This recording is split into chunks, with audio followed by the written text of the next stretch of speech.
Magandang araw Taguig, narito na ang ating Taguig City Daily Weather Report ngayong Saturday, July 8, 2023.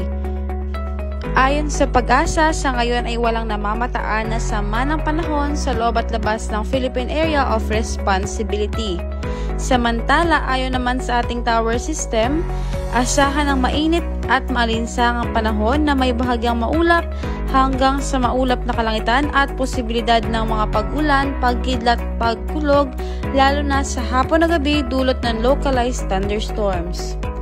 Maaari namang umabot sa 42 degrees Celsius ang ating maximum heat index ngayong araw at inaasahan naman na maglalaro sa 6 to 7 kilometers per hour ang bilis ng hangin na manggagaling sa south-southwest. At ayan ang latest sa lagay ng panahon para sa araw na ito. Patuloy tayong tumutok sa Taguig City Daily Weather Report for more updates.